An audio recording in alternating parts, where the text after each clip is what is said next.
I'm so captured, got me wrapped up in your touch. Feel.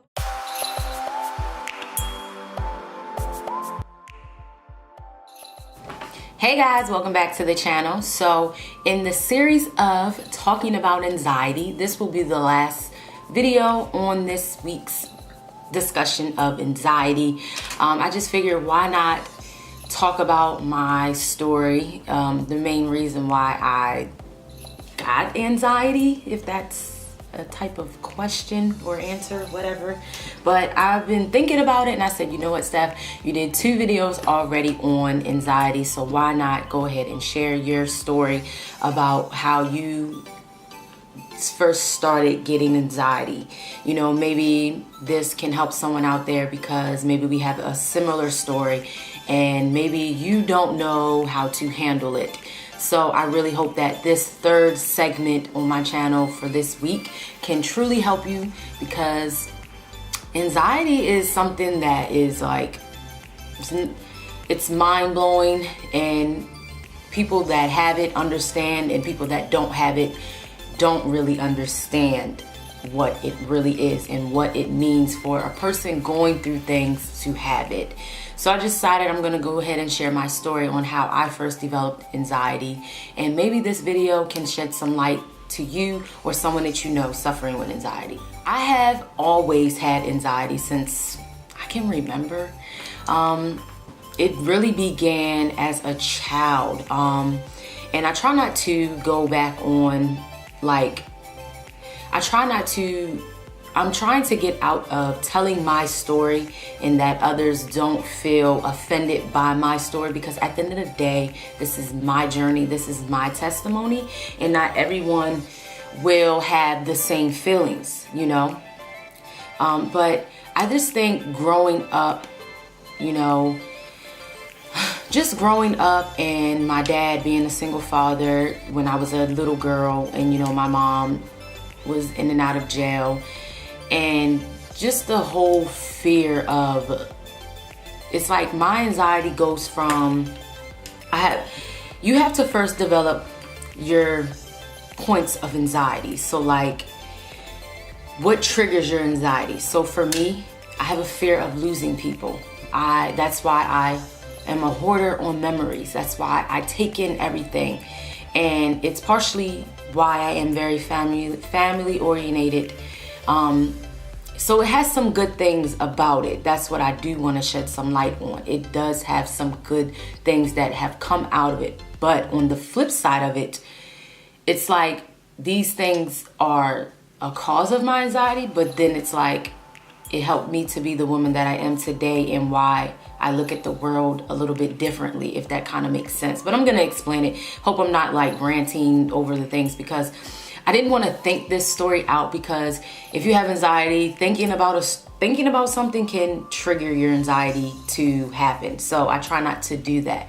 But I wanted to first begin, for you, maybe you have to figure out what are your trigger points. So for me, I have a fear of losing people, and just growing up living in poverty, that it made it extremely hard for me to, you know, have that mindset of like, you will lose people, you know, whether they're going to jail or whether they are dying or whatever the case may be. So my anxiety first began, you know, of losing my mom. And I love my mom to death. I love my birth mom to death, and I hope that she isn't offended by this story. But at the end of the day, it's how I felt. And it's nothing bad, honestly. It's just the anxiety of me losing her. You know, she wasn't in my life for a period of time, you know, due to some things that happened in her life that she has grown from, you know. I would love one day to get her on here so she can tell her story, because she does have a really great story that needs to be shed. And that's why I try not to talk about certain things, because I don't want people to be offended, you know. And that's another reason with anxiety. It's like, I don't want anyone to be offended, but at the same time, it's like, I don't care what you think type of thing. I don't know. It's really weird. Really, really, really weird. But anyway, my first point of the trigger is, it started when I was a kid, and you know, my dad being a single father at one point in time, and raising me and my sisters, and just trying to be the best dad that he could. And you know, I always had a fear of, you know, will I lose him? And then, you know, then when I got older, I got put out. And then, you know, you guys read that story. I'm not going to keep talking about it, but I got put out. And then, you know, my anxiety kept building and building and building because I never actually knew I had anxiety. You know, some people don't know that they have anxiety growing up, and they don't know what actually triggers their anxiety. So for me, I had to find out what was my first point of my anxiety. And I was talking to someone when I got my master's degree in human service counseling, crisis response, and trauma. So ironic that I got a degree in that, right? My professor was saying how you have to think about what happened in your childhood. So look at all the aspects in your childhood and figure out what helps you to develop that type of anxiety. So if you are like me, you lived in poverty, you had to constantly worry about your next meal. You had to constantly worry about water or clothing or, you know, just those daily things. So it was like not only having anxiety from losing my mom, you know, and I'm afraid of losing people that I love around me, you know. So it's like if we get close, then all of a sudden we're not close anymore or whatever. It transpires into your adulthood, because then you'll one day you get anxiety like, oh wow, I have these amazing people in my life, but then oh my goodness, I have a fear I'm going to lose them, and then that's when my anxiety kicks in. So it's like your childhood sets the tone of your adulthood, and sometimes it can be a great thing because then you learn how to get to the bottom of those issues, and that's what I had to really do. So think about your childhood and think about what has really affected you. Think about, you know, like close your eyes and think about what you've been through as a kid. You know, everything will set the tone for you, and you just have to figure out what were those trigger points for you. So like I've said, I have a fear of losing people. So my anxiety starts to kick in.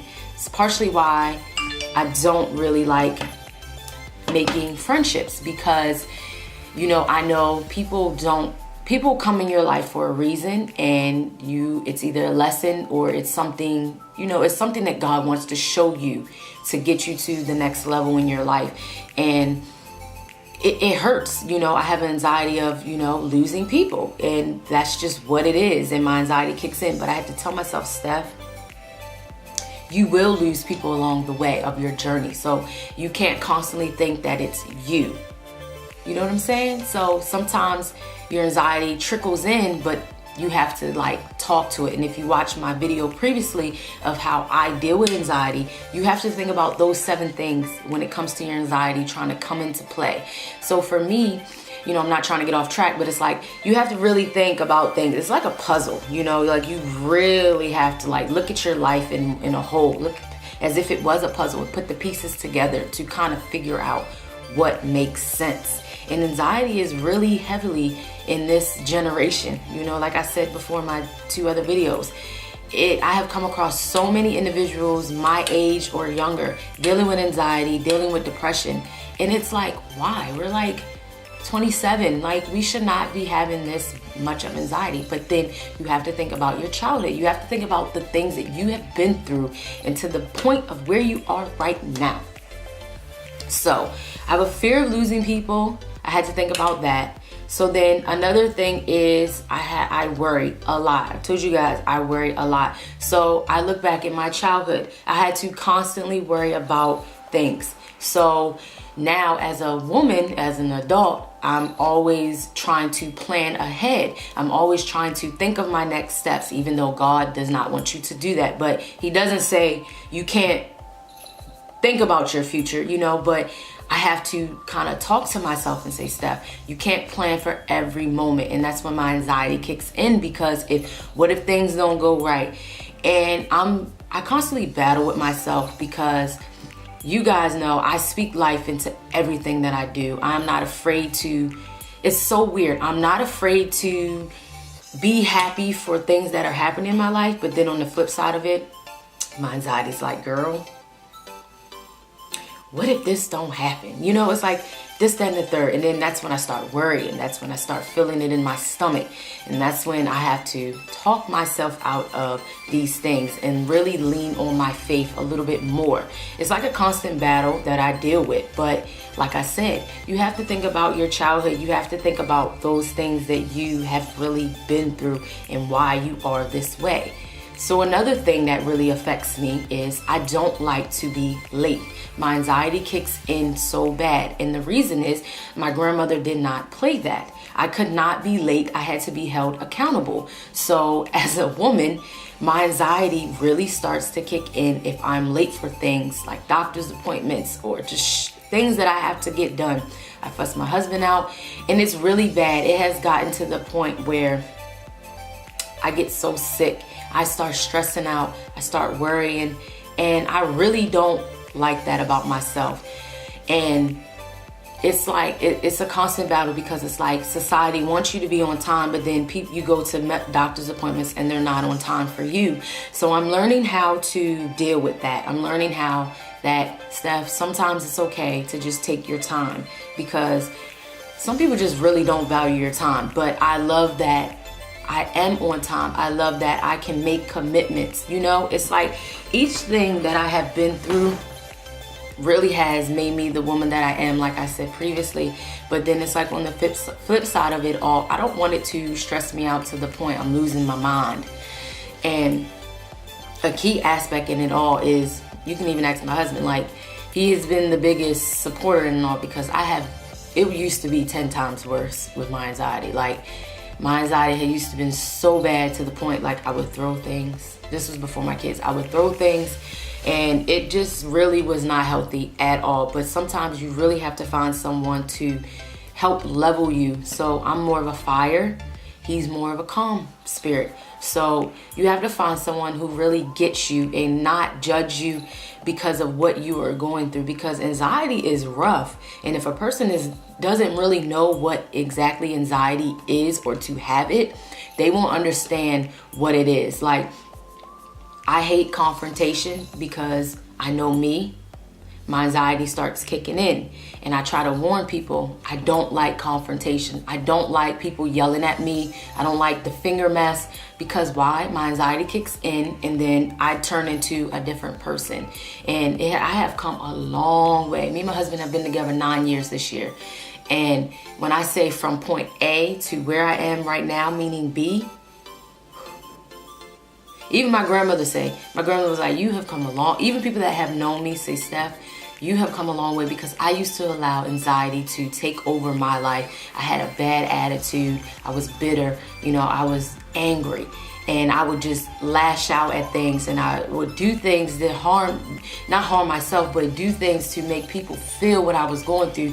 But then, like I said, I had to really get down to the nitty gritty and realize, like, it's no one's problem but my own. And I have to look at why I have anxiety the way that I do. And I tell my girl all the time, you're the reason why I have anxiety when it comes to being on time, because you didn't play that. But at the end of the day, she was creating me to be accountable. You know, it's like, I always try to look at the good in it, even though I go through things. And that's one thing I really love about myself. I love that no matter what I have been through, I'm still happy, I'm still smiling, still joyful, and I don't care to share my story, and I don't care who judges me. It's just the type of person that I am. Like, I get things all the time from people like, wow, and I never known you went through so many things in your life. And I'm just like, because why harbor on to those feelings? Why allow anxiety or depression or whatever you're going through to take a hold of your life? Why? You rule it, not it rule you. You know what I'm saying? So the basis of this was not to really do a story time, but I wanted to explain kind of more so, because I didn't really get to explain in the last videos of why I have anxiety. I have told you guys helpful tips to get through anxiety, or just talking about anxiety, but not really getting down to the nitty gritty. And that's why I wanted to share this, because it's so important for you to really understand where your anxiety has come from. And sometimes it's really good to just come on a platform and not rehearse it, just talk about whatever is coming to mind. That's why I tell you guys, like, if you want to use your social media to get your feelings out there because you don't really feel comfortable talking to someone because you don't want someone judging you, talk about it. Go live. Go on Facebook Live or Instagram Live and just talk about it. It's okay, you know. Don't allow anyone to silence you because you have these feelings. And I'm trying to think of anything else like that really helps trigger my anxiety, but it's mainly the fear of losing people. I'm a worrier due to my childhood because I come from poverty, so I don't want to end up like that. So everything, it just goes into everything else. I worry. I just constantly worry. And you know, it's something that I need to stop doing because I have to allow God to do his work. He has brought me this far. He has not left me. You know, I'm being able to tell my story, and that's something that is a battle for me, but that's something that I'm dealing with, you know, and you have to learn how to deal with it. And then another thing that is a trigger for me is I don't like being late. So if you know me, you know I don't like being late. But I'm slowly getting a hold of that because, you know, like I said, people don't value your time. And people that don't value my time don't get the on-time step. And that's just something that I had to learn to do. And I'm really trying to think of something else. My husband was here. He'd be like, yeah, that, did it. But, yeah, I'm really trying to think. But I think those are the main ones that really trigger my anxiety. So I really want you guys to get a pen and paper. I want you to go in a quiet room and I want you to think about your childhood. I want you to think about all the things that you have been through, even including into adulthood. Because sometimes, like I said, it can go into you being an adult and it can kind of trigger that. So think about those things, write it down. And then you know what I want you to do is I want you to fold your paper, fold it real nice, and then I want you to rip it up. And I want you to say, anxiety will not rule me. I will rule anxiety. And just keep repeating that statement until it is getting up here, until you feel it, until you are able to grab it by the hands. Because guess what? The moment you keep allowing anxiety to rule your life is the moment that you will never be the same. So that's why I really wanted to do this video. I wanted to talk about my trigger points, and maybe it can help you to figure out what your trigger points are. Guys, if you want to even comment below something, let's talk about it. Let's discuss it. No, this is not a Talks with Steph episode, but guess what? We can still talk about it. That's why I like doing YouTube. I keep saying this because, you know, people worry about the content that they create, but I don't. I do what comes from the heart. I do what is on my mind and at that moment and what God is telling me to shed light on.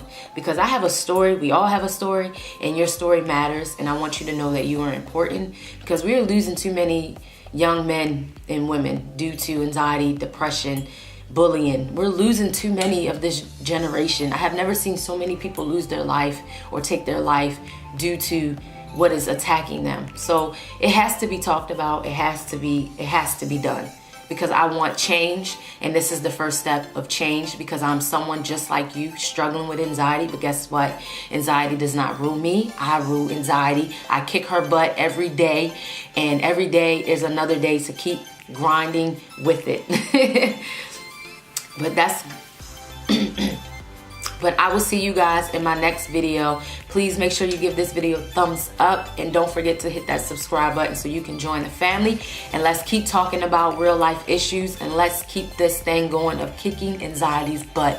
Until next time, y'all, and comment below anything you would like me to discuss as well, because I like that I kept anxiety going for the whole week of 3 videos.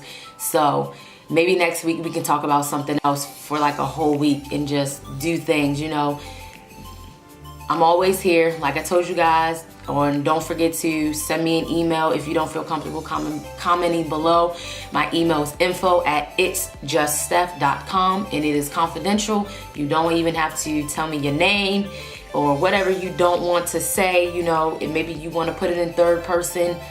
You can do that as well. I'm always open. Like I have told you guys before, my master's degree is in human services counseling, crisis response, and trauma. So I know firsthand how to deal with this mess. even though I'm actually going through it, but I'm getting 10 times better, you know. I'm doing so much better. But I'm not gonna keep ranting. I'll see you guys in my next video.